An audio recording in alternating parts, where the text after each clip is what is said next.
va enlever le réservoir pour remplacer la pompe à essence. Là, la semaine dernière, on devait faire la pompe à essence et les bougies. Malheureusement, on n'a pas été livré à cause des intempéries et de la neige. C'est pour ça que vous la revoyez que maintenant.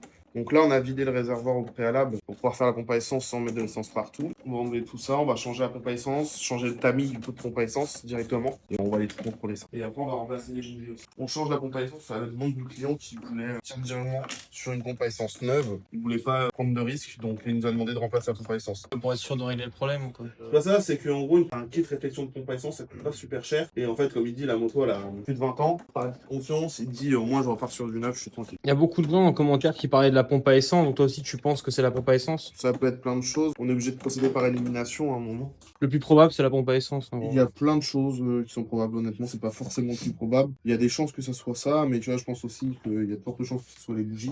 Ouais, c'est pour ça qu'on les change aussi. Ouais. En fait, le client il nous a demandé de tout remettre déjà proprement, on va dire, avant de faire vraiment une recherche de panne, parce que comme il dit, il n'a pas le suivi de la moto, il vient d'acheter cet été. Au moins, ça permet de repartir propre. C'est une moto qui a fait beaucoup d'effets sur les réseaux, on voit vraiment que c'est un truc qui a marqué beaucoup de gens. Ah bah c'était mythique, hein. C'est les grandes heures, on va dire, des sportifs. Le fait qu'on l'ait vidé, ça va éviter que l'essence soit perdue pour rien. Là, ce qui est bien, c'est de prendre une photo de comment c'est monté. Alors normalement, il y a des détrompeurs dans la pompe à essence, du coup on peut pas la refixer correctement. Mais souvent, on prend une photo, nous, pour être sûr qu'on est dans le bon axe. Ouais, comme ça, Sinon, c'est le même système. C'est le même principe. Sinon, le truc con, tu peux faire, tu te fais un repère là, par exemple, au Posca comme ça, et tu sais que ta durée d'essence, elle vient là. Là, j'ai aussi repéré en démontant le réservoir que les vis de batterie étaient tout brouillées, du coup, on va en profiter aussi après pour dérouiller tout ça.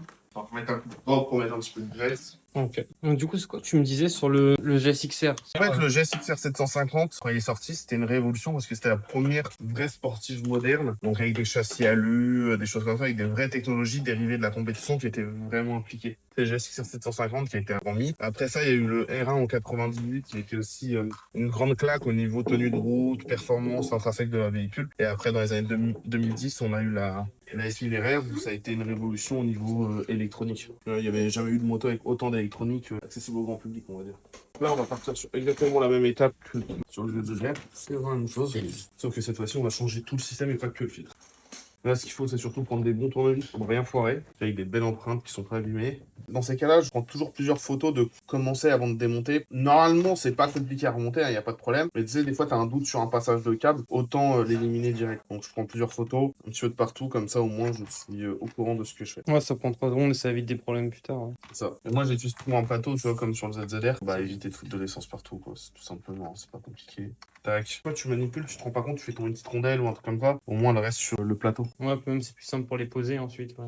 Ce genre de pièce, c'est serré très peu fort, du coup, faut faire attention à pas tout péter. Parce qu'en plus, sur une moto de ces années-là, les